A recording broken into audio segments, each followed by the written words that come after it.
இந்த வெள்ளைப்பாடு என்பது லிக்கோரியா பல நிறங்களிலே வருவதுண்டு.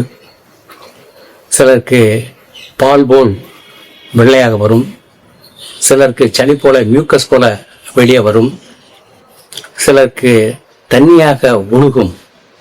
அதாவது கஞ்சி தண்ணி இருக்கு பாருங்க, அந்த கஞ்சி தண்ணி போற ஒழுகும்.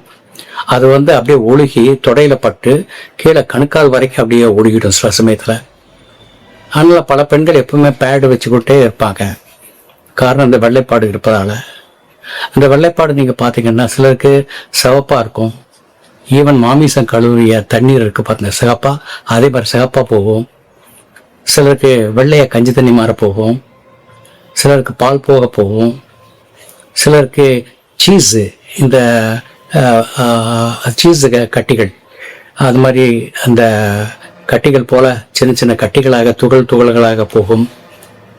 பலருக்கும் பெரும்பாலும் இது ஒரு நீரோட்டமாக போலவே இருந்து கொண்டிருக்கும். ஸோ இன்ஸ்டெட் ஆஃப் மென்சஸ், அதாவது மாதவிடாய்க்கு பதிலாக பலருக்கு இந்த வெள்ளைப்போக்கு மட்டுமே இருக்கும். ஸோ இவற்றிற்கெல்லாம் நீங்கள் பார்க்கும்போது பல வகையிலே இந்த நிற மாற்றங்கள் இருக்கும்.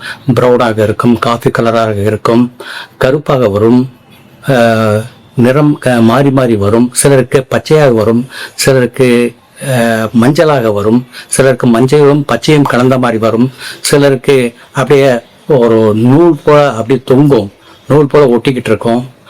இது என்ன ஆகும்னா உங்களுக்கு கம்ப்ளீட்டா பல வகையில பல நிறங்கள்ல இந்த வெள்ளைப்போக்கு இருக்கும்.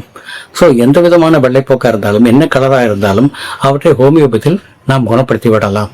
ஹோமியோபதி மருந்துகள் மிக அற்புதமாக பணியாற்றும், நல்ல வேலை செய்யும். பெண்களுக்கு மிக சிறப்பான மருந்து ஹோமியோபதி மருந்துகள்.